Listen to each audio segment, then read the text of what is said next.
Please check your internet connection. I know you and I are right here. We're connected. It says you're live. Yeah, there we go. Okay, good. I see. Let me see if I got the notification. Talk. I got the notification. Oh, yes, I did too. Okay, so and then let me quote this. I got a fancy new, what did I call it? I did a new snippet, but now I can't remember. There it is. Oh, look at that. That's so amazing. Technology. Did it work? Did it do its thing? Welcome to Business Brain, the pre-show. Okay. We are in pre-show. Yeah. We are. There we go. For the 5 of you that are live streaming. There'll be more. Okay, good. Oh, of course. Now I got a bunch of people that are just waiting in the wings. 10. Look, we've doubled our listeners, and I bet you we 10x it, as Grant Cardone would say, by the end of the thing.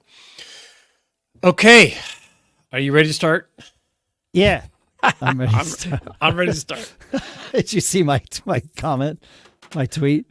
No. Oh, okay. I'm going to see it now. Hold on. I thought that's why you laughed. Come join me to record episodes. I replied to yours. No, I'm learning the most, dude. I always learn the most. That's BS. I always learn. That's my line. I know. That's why I stole it. It's a good line. All right. Okay, good. That's crazy. All right. Play the music. Do the intro. Yeah. We're going to have to see how your sound is. Like That's too loud. I yelled right there. That overmodulated, but so just be aware of that. Do we have sponsors for today? No. Okay, so you're going to do your gig gab promotion, or we're just going to roll right through? We can roll through. We'll see what we promote. Whatever you want. Okay, sounds great. Cool. All right, here we go. All right, yeah, that's the one. All right, here we go. Business Brain, episode 539 for Wednesday, April 10th, National Report IRS Tax Fraud Day. It's actually a thing. I know. Me. 2024. Oh, it's too quiet. We're going to make it louder. The music was even afraid of the IRS.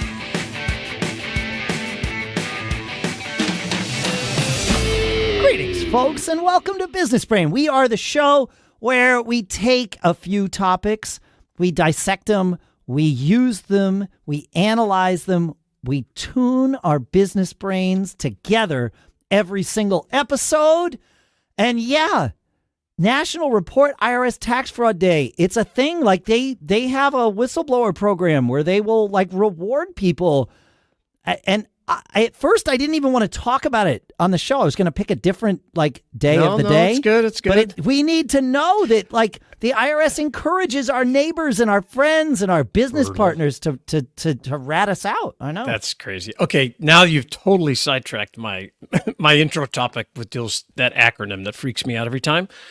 Whenever I get those letters in the mail, and it's always like, what? And because let's face it, when you do your business taxes, or maybe your personal taxes, ours are very complex. They're complex. Yes. It's like you're throwing a dart because, you're doing the absolute best you can to adhere to the way the tax code is, but you have to hire very expensive accountant people, and their assistants to go through everything. And how do you know? You don't know it's right. And that freaks me out. That freaks me out. And you know that you're taking a path through to maximize your tax savings, to reduce the amount of taxes that you're going to pay. It's your patriotic duty. It is literally I always say, not my rules, right? Yes. I'm going to find my path through. And of course, I'm going to leverage the expertise of accountants and other experts. Yeah. But by doing that, you are treading into gray area at times. Intentionally. You have to. Correct. Or you're missing out. And that's the problem. Yeah, and I think most people miss out because they live in fear of the IRS, which you shouldn't. And I'm going to address that in a moment because you might be surprised to hear that I've had a few what should we call run-ins? With I the would IRS? use the term run-in based on what I've been through. Yes. Yes. So a run-in. So most people don't take the time to explore ways to minimize. If you own a bunch of businesses, you're kind of forced to, right? It's where your profit margins live. Yeah. Right. And so, we'll get letters in the mail, and Renee always hands me, and she says the same thing every time. She hands to me, says, "These make me nervous." Oh yeah. Every time. I'm like, well, it's not that I, like them, but most of the time they're pretty innocuous, and but there have been a few times. What drives me crazy is, for years now, we've taken advantage of the Postal Service's informed delivery program. Oh yes, and early. But all you see a picture of the letter, and bad. then you get to spend hours wondering. I would cancel that immediately. I know. Yeah. I have learned. Okay, so you shouldn't live in fear of the IRS. Actually, you should invert that. And I have learned, because I have made mistakes. We think mistakes are tuition here on Business Brain, because you always learn a lot. So when I was a young entrepreneur, maybe, and this was many, many, many years ago, you make some mistakes, and maybe you didn't report something right, or one thing that's tough if you're in the inventory business, or maybe that's just my perspective. Maybe it's every business, but it's every business. When your quarterly taxes are due and you go, well, if I made all that money, why don't I have it? Where is it? And so, there were times when you just didn't have it, and you feel, okay, how do we deal with this or whatever? And I can remember getting, letters from the IRS said, hey, you owe another $50,000 and whatever the number is, and you owe this penalty and this is the interest. Yes. But surprisingly, if you're proactive and you're positive and cheerful, and you call up and there's a phone number for them to call, and you kind of get a caseworker, and it's just a normal person, and you go, hey, I got this letter, and I really want to work with you to figure it out. I'm going to need to do it some way. Maybe you have to pay it over time. Maybe you have to do something. I don't know. But if you get the right person, and there's a tip here coming, it could actually be a decent experience. I wouldn't say pleasurable, but decent. No, right. Yeah. But the tip is, if you get a person on the phone and you're already sensing an antagonistic relationship, you just hang the phone up. Yes. Hang it up. You don't have to say goodbye, do whatever, and just call back, because you'll get another person. And what you want, maybe it takes 2 or 3 calls, and I've done this, to get somebody that answers the phone with a little uplift in their voice. Hi, how can I help you? Instead of, this is John with the IRS. You don't want that guy. Right. You don't want that guy. Right. You want Barbara, who's like, hey, how can I help you figure this out? You're being great that you're calling, and we don't have to send you 50 letters and dock your bank account or whatever. And so if you're proactive and positive and you get the right person, you can get it worked out in a very positive manner. Yeah, that's been my experience too. I mean, I treat it like anything else. If you have bad news to share with a customer, or if you become aware of bad news that your customer might someday find out, and this is good advice in business in general, but it definitely applies here to dealing with the IRS. When you discover that, you have a choice. You can be proactive about it and call the customer and tell them, or you can wait and see if they discover it. And there's a chance they won't, and you get to skate by on that one. I'm not recommending this. I'm just acknowledging it. However, if they find out, and in most cases, if there's going to be bad news that affects a customer, they're going to find out. It's how these things work. Right. Then they are calling you to inform you of the bad news. You don't want that. Right. No. So it's always better to come up with, okay, we've discovered, here's a mistake we made, here's something we did, we need to be proactive about it. You come up with the way you want to present it to the customer, and you present it to them. Now with the IRS, it's a little different. because It you is. don't sit and analyze your taxes to find mistakes. I guess your accountant should, and if they find something, then absolutely be proactive about it. But with this letter that you get from the IRS, hopefully you never get it. Hopefully none of us do. Yeah, I'm sure. knocking on wood. Perfect. Yep. But if one of those shows up, call them. Don't Yep. wait for the second letter to show Call 'em. up. Yep. Call them based on the first letter. They already know that they think there's a problem. They might be wrong. They might not be. But sometimes they are. I mean, know. that does happen. And Yeah. you may And need to you might have want an to call your advocate. accountant Yes. first Yeah. before you call the IRS. Yep. But get on it. Don't be like, well, I'll just wait and see if they forget about it. They don't forget. You can, if they're wrong, you can show them and then they go away. It's But slow. It can be slow.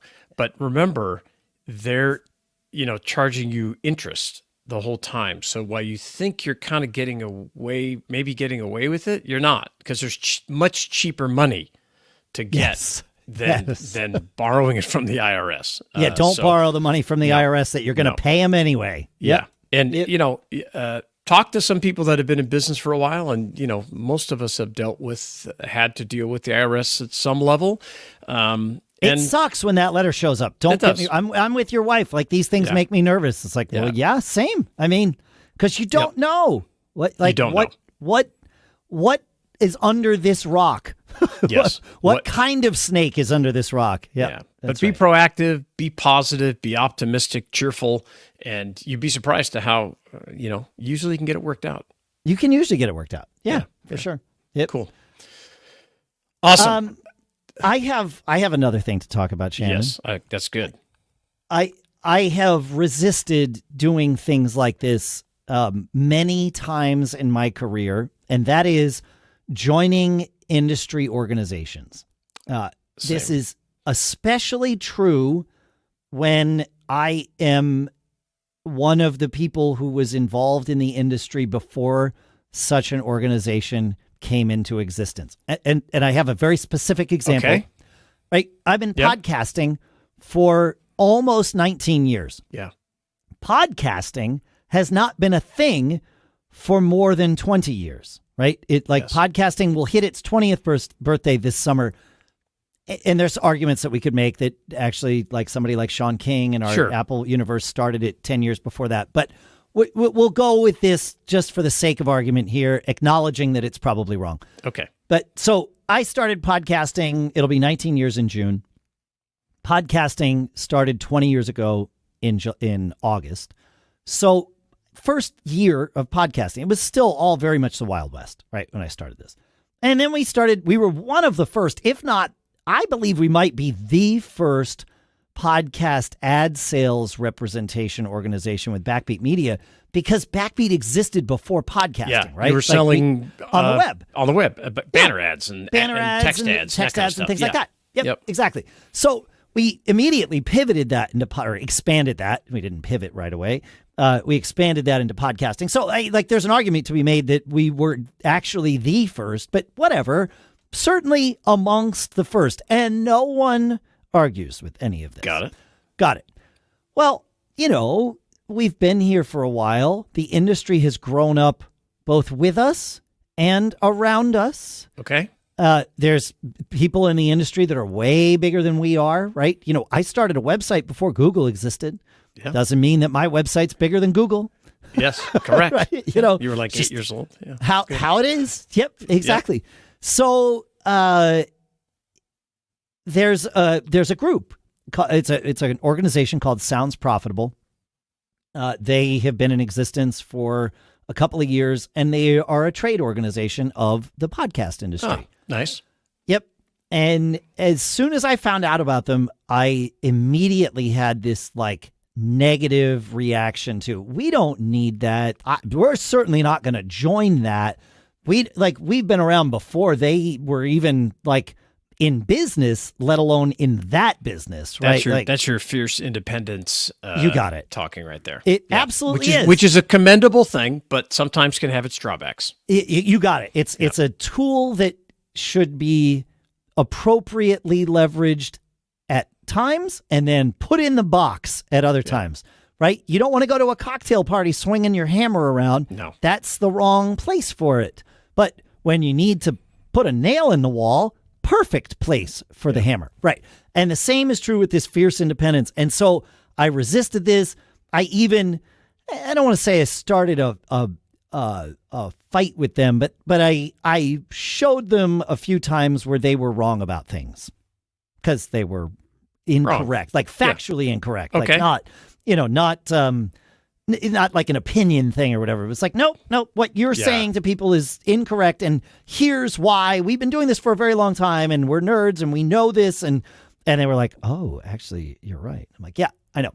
But doing that was not intentionally done as an act of assistance. It was done by me to prove to myself why we don't want to be part of this group. That's your confirmation bias, right? It's absolutely. Yeah. It's like, well, they were wrong. Why would we want to join them? Yes. That's ridiculous. Like, did they ask you to join them? If they had come and came to you as a respected elder, I hate to use that word, founder of this kind of thing, and said, hey, we know you've been around for 19 years, we'd love to have you involved or love to get you on a charter member.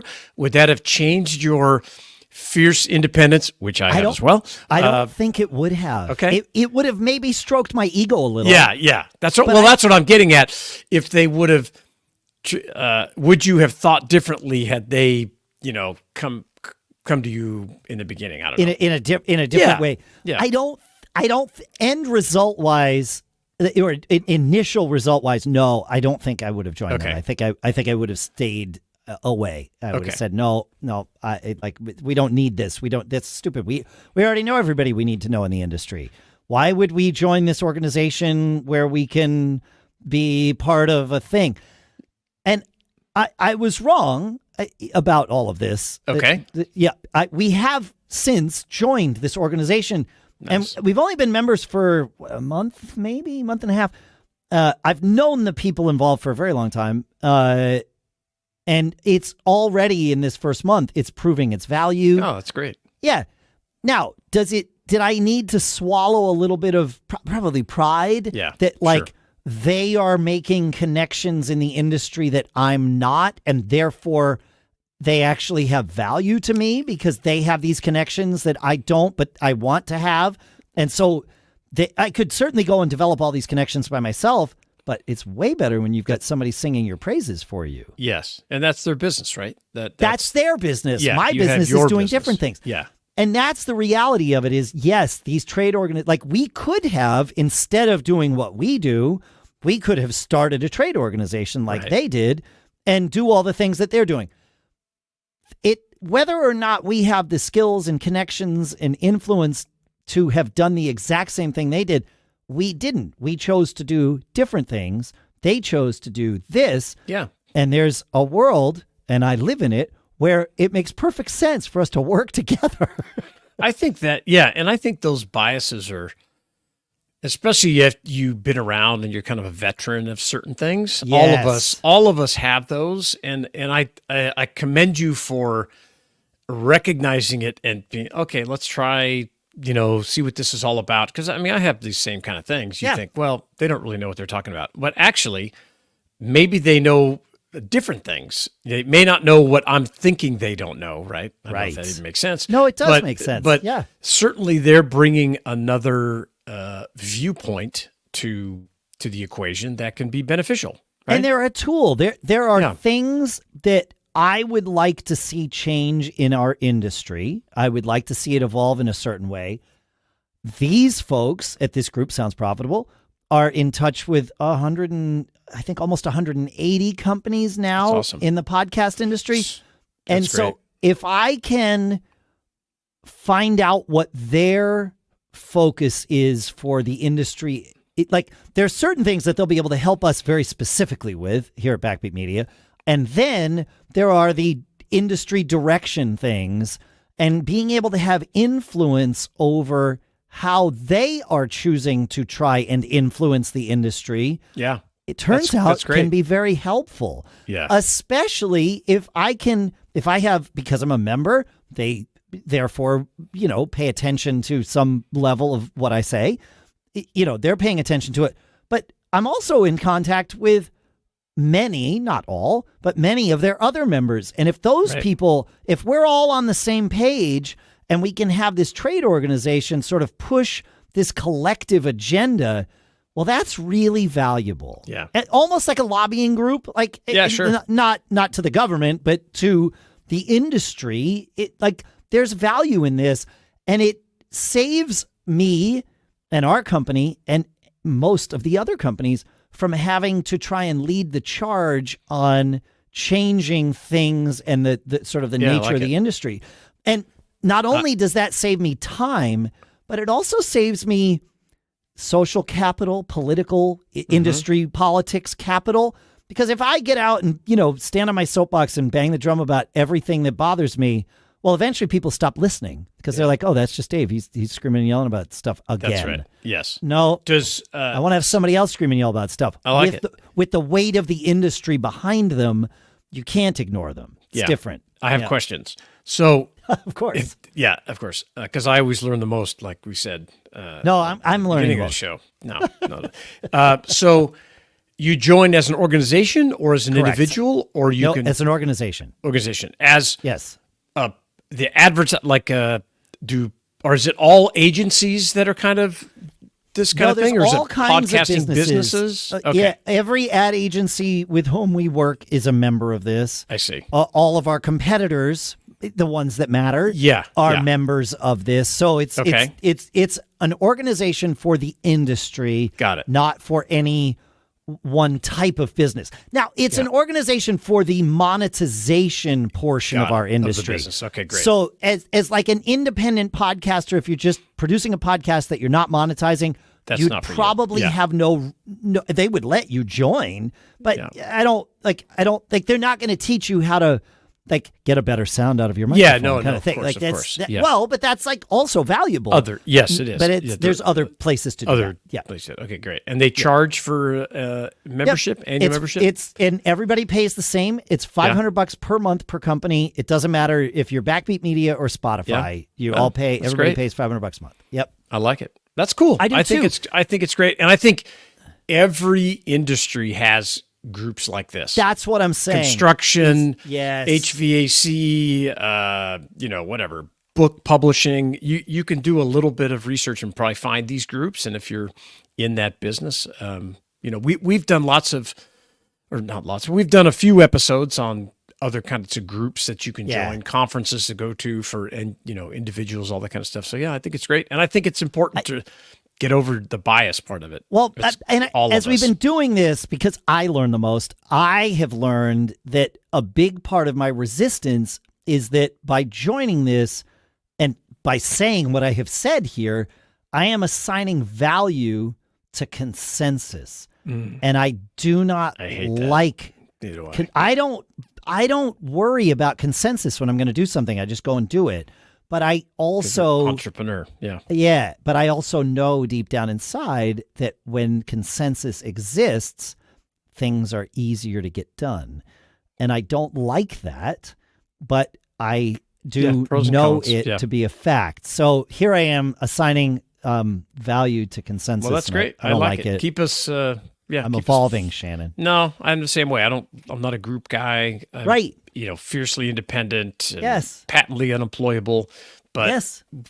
That's great most of the time. But sometimes you do have to get involved and to get things done. And certainly, you got to get out of your own way. Yeah. That's awesome. That's great. Thanks for sharing that. Thanks for letting me share. It's like a little bit of therapy, and it's fine. It's all good. Yeah, it's killer. Thanks for hanging out with us, folks. Feedback at businessbrain.show. Tell us what struggles you have like this with your business, because I'd love to learn about it. I'd love to talk about it. We all get to learn when we share our struggles together, and sometimes that's what we do on this show. So check it out. Feedback at businessbrain.show. Sign up for our mailing list at businessbrain.show. All you got to do is visit the website. You get to sign up, and we get to keep you informed. We get to stay in touch with each other. We'll see you on Friday. And we're out. Awesome. Yeah. So if you're watching the live stream now, we're going to take Dave's going to fiddle some knobs and get some stuff done so I can manage the audio after we do this, and then we're going to record the Friday episode, and we're going to talk about I don't know the word for this intro topic, but we're going to talk a lot about, the main topic is going to be when you're an obsessive entrepreneur like yours truly, how you manage your time with family. I was on a call this morning with a great group of guys, and we were all talking about the best way to manage that. So I'm interested to dig into that topic. So that should be pretty good. That's great. We've got over 105 folks watching the stream. No kidding. Yeah, that's good. That's great. It just tells you where the action is. There's 104 people on X and 1 on Facebook. So there you go. Yeah. Facebook doesn't prioritize video. Yeah. And do we push it to LinkedIn? Yeah, we have nobody on LinkedIn. LinkedIn, it seems to be like a desert. No, you know what? We need to change it so that instead of pushing it to if we're going to push it to our Business Brain company listing on LinkedIn, which is what we do before we record, just like X. We got to go there and push it. Okay, we'll do that. Same with Facebook, because we're not giving them a fair shake here, I got right? it. Okay. We're promoting on one place. That's true. And I hate that logic. I always slip by.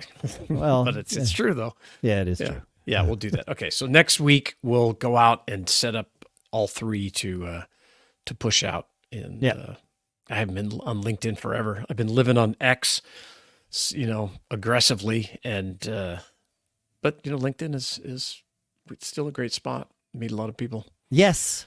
That was going to be, actually, maybe I will add it as a thing for a future show, is go every 6 months and update your LinkedIn profile. Yeah. Because didn't we do an episode on that? But it's been forever. Yeah. Even if nothing has changed about the way you work, your profile in your mind hasn't changed, so there's no reason to go. The features that LinkedIn have changed. That's true. I was just there this morning, and it's like, add to each job the skills that you use to, and they show you, they're like, here's a list of skills that other people have voted that you have. Go assign those to your various businesses or entities or whatever.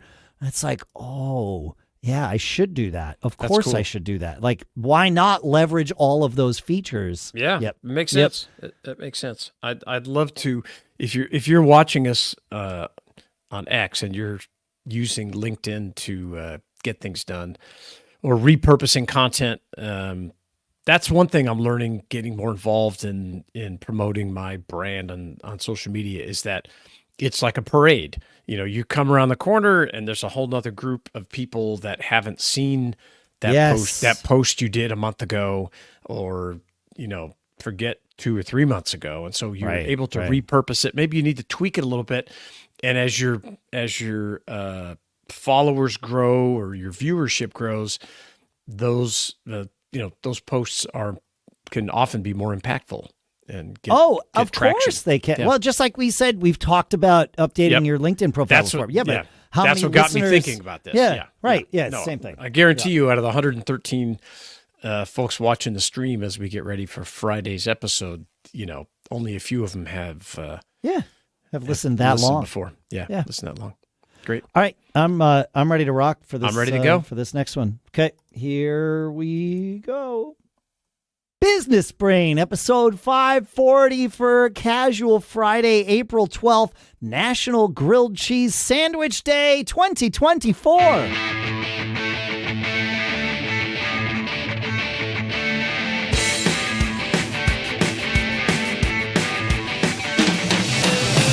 Greetings, folks, and welcome to Business Brain, the show where we take a few ideas, we dissect them, we analyze them, we use them to tune our business brains every single time we get together. And happy Friday here in Durham, New Hampshire. I'm Dave Hamilton. Yeah, happy Friday. I'm out here in Lafayette, California. I still think it's in California. I'm Shannon Jean. Happy to be here. You have to pay those taxes still, right? We're not going there. We talked about the IRS the last show. I refuse to. After we talked about, one of my kids having to pay taxes, and having to go through all that. We obviously talked about it in our family group, and somebody sent a TikTok that showed a similarly aged, 20-something woman, sort of saying, showing the screenshot of her TurboTax screen being like, oh my gosh, I have to pay my taxes. Like I need to live on ramen now or whatever, whatever. And I looked at the screenshot and she was paying $1,200 to the IRS and $2,400 to the state of California. And it was that sounds kind of weird. Dude, the highest you gotta move. What's going on over there? The highest tax rate here is a little over 13%. Okay. Income tax. But what they don't have in California is there's no capital gains tax rate. You pay it on as income. Regular income. Yeah. It's very bad. It's very bad. So that's going to be really bad for a business partner of mine. We're in the process of selling some stock in one of our businesses. I don't think I've really talked about this. I did talk about, for the last couple of years, we've had this company that we had on the block, took it off the block, put it back on the block. That's right. It's back on, and actually it's off the block again because we're in the process of due diligence and things like that. But it's not going to be an asset sale if this happens. We're going to actually sell stock in the company. And you're going to stay involved or not? Correct. Oh, okay. We're going to stay involved. Yeah. Right. That'll be interesting. But it's interesting. But it will be a capital gain. Yeah. The stock that we each sell, as partners in it, and potentially one or more, I don't know, my partners lives in California, and so he will be paying local capital gains taxes. This is why you must have, as you build your businesses over time, depreciable assets, whether you invest that, in real estate. And, I've actually been reading a lot about musicians that, I don't know if you told me this or somebody, but it was me that told you. Yeah. About selling their catalogs because that is a capital gain versus generating income from it on an annual basis. I think Kiss just sold their catalog and likeness for $300 million or something like that. That's a whole other thing. Selling, likeness. Thinking about, there's a lot of bands that are, the members of the bands are either retiring or passing away or both. Yeah. And the bands continue with less and less original members. Yep. And there are a few bands out there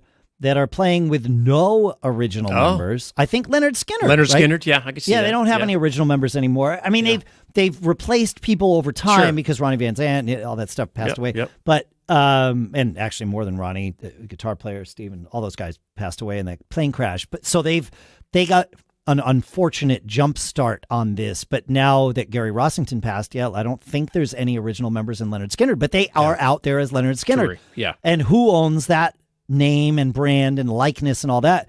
Kiss is a really interesting band because they all played characters from day one. Yeah. So it's really it's cool.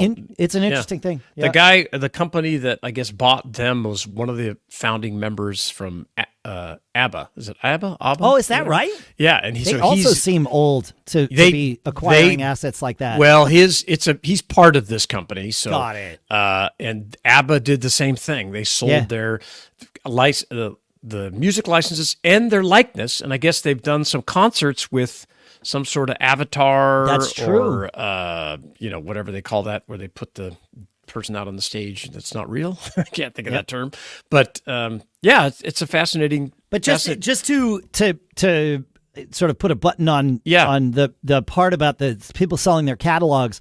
When you are earning royalties from your catalog on an ongoing basis, the IRS treats that as regular income, whereas when you sell future rights to your catalog, or the rights to your catalog, which therefore comes with future royalties, that is treated as a capital gain.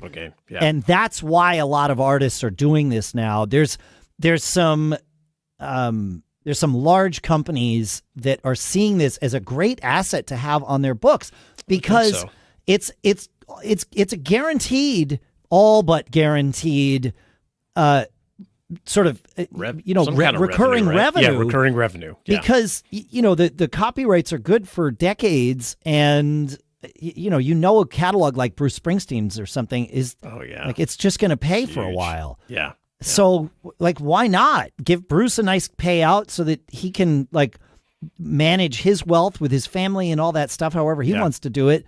And then everybody else, goes. So, speaking of musicians and wealth, we interviewed a guy on another podcast that I do called Gig Gab. It's a show for working musicians. We interviewed this guy, Matt Gibson.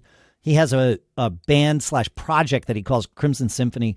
It's the second time we've had him on. We had him on. We started that show 9 years ago to the same day that we started this one. Just happened to work out that way. We launched the first episodes on the same day. And we had him on in the first year. He had amassed 1 million followers on Google+. Wow. Yeah, and it was really interesting. Obviously, he doesn't have those million followers anymore because Google Plus doesn't exist.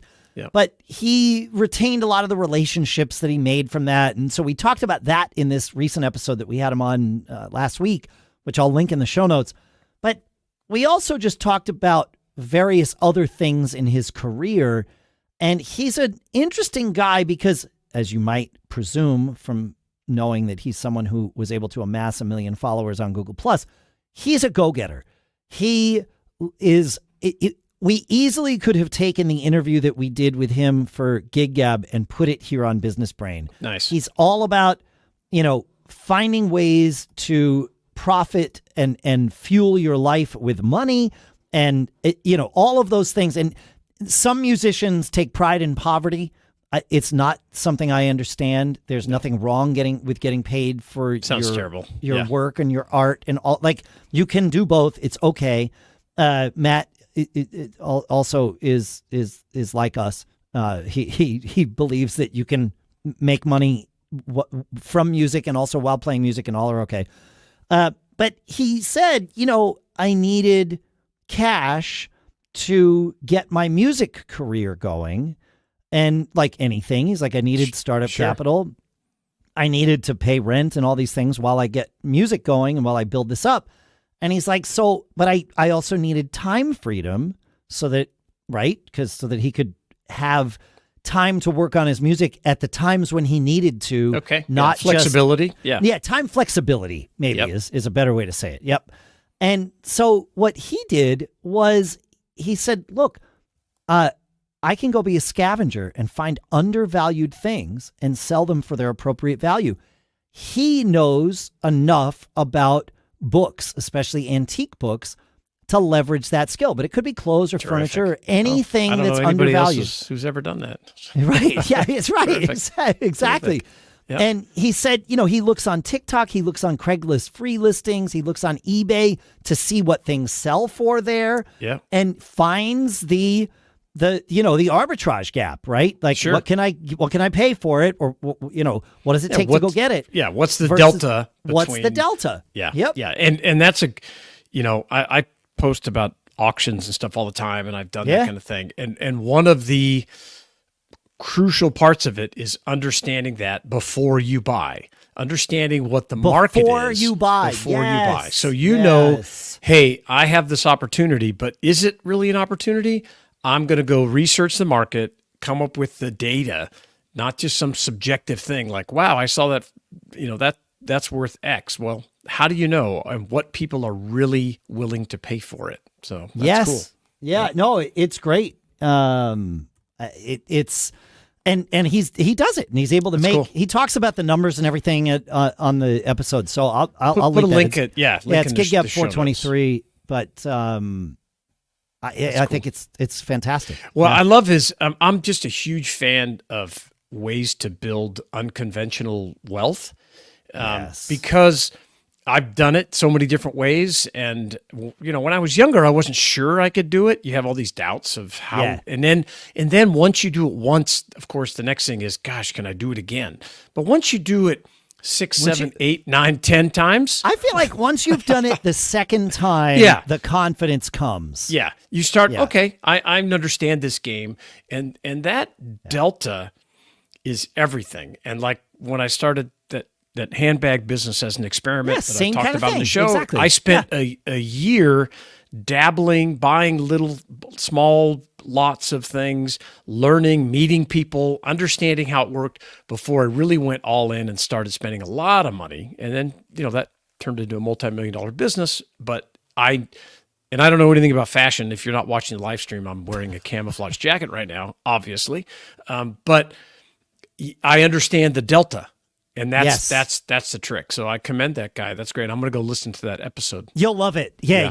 That's cool. I mean, I think it's the first time on Gig Gab, and again, we've been doing it 9 years, that, we've had somebody mention Gary Vee and Grant Cardone and all those guys. If Hustlers. it has happened before, it was episode 41, which is when Matt was on the first time. That's funny. That's yeah. That's cool. So, we talk about money, obviously profits, building wealth. We've talked about that forever. But equally important, maybe more important, is time, and the time you get to spend with your family.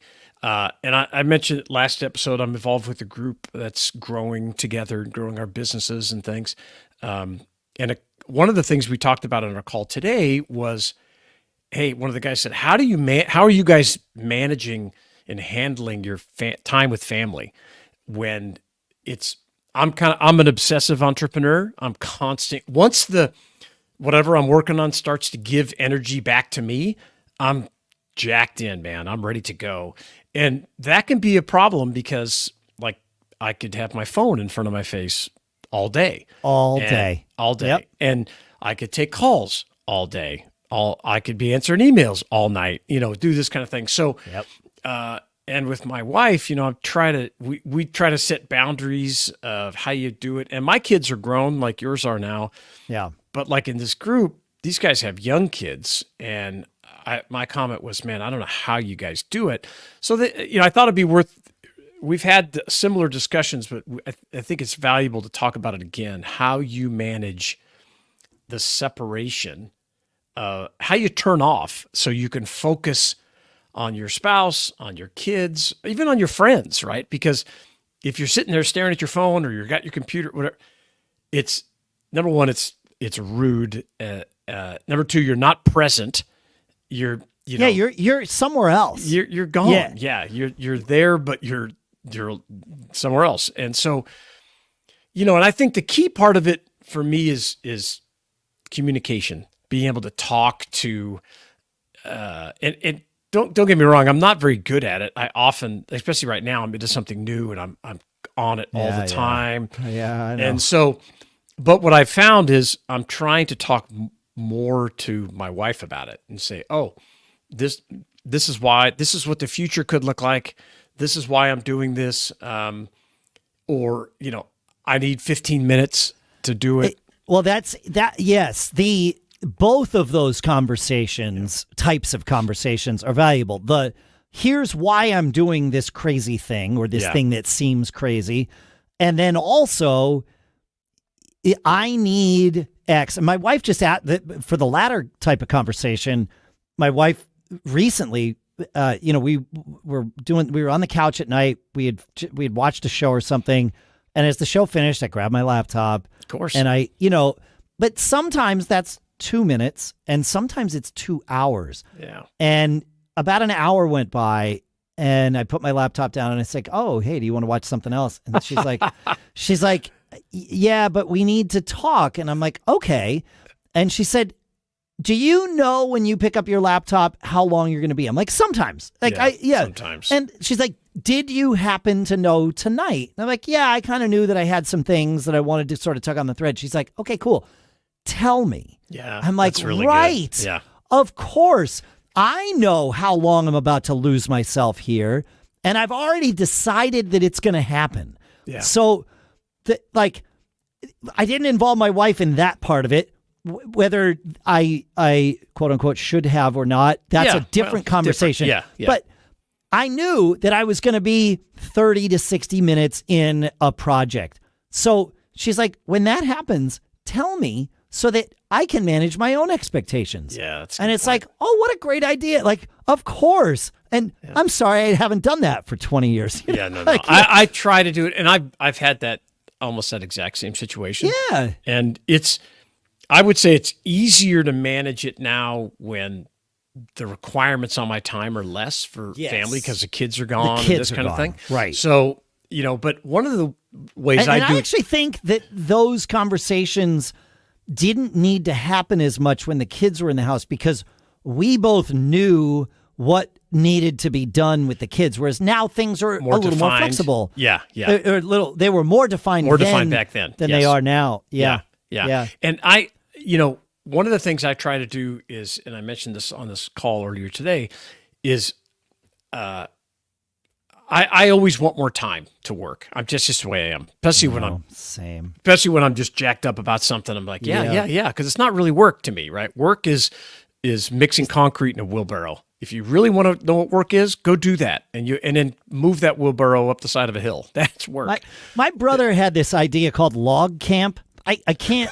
Does this sound okay? Like a CrossFit? I'm going to tell you what log camp was because he managed some people at a very large company, Fortune 5 perhaps, but certainly Fortune 100. Yeah. And he's like, some of these people, they just don't understand what real work is.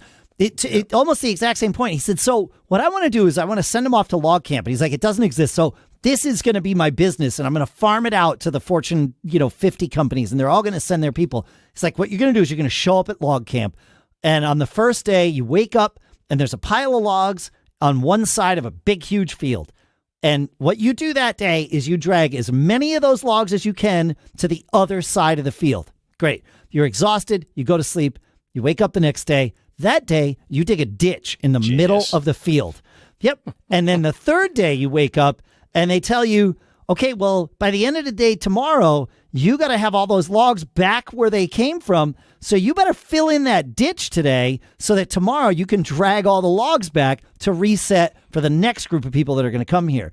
Yep. And so you do all this work and have, at the end of it, absolutely nothing to show for it. It looks exactly the same as it did the day you arrived. Yep. And you'll never complain about answering an email again. And that's what it was. That was his whole thing. It was brilliant. Yeah. Log camp. But I like that. And like for me, I try to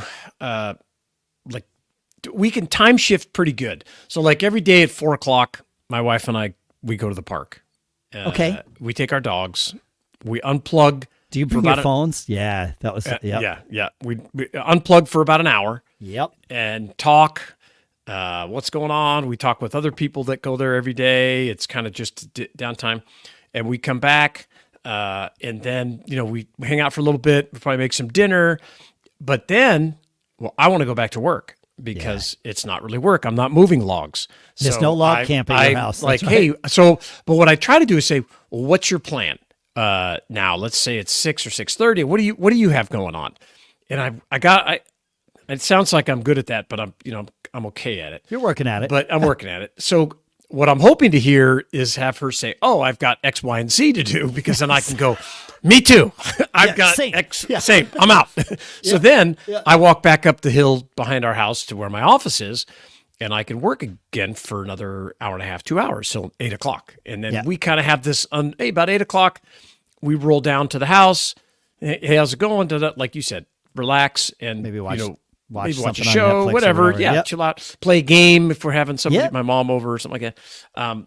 So being flexible, and I referenced it on this call this morning with giving something up to get something else.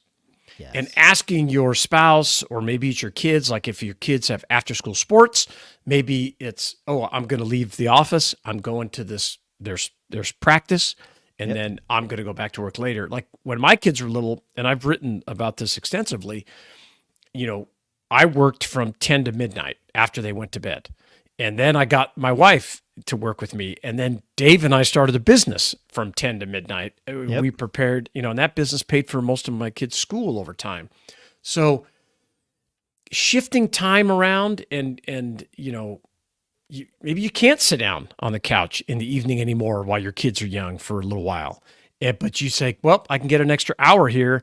But from 3 to 4 or 4 to 5, I'm with them. So I get to go. I get to go to their hockey game or whatever. And when you're with them, you're not with them on your phone.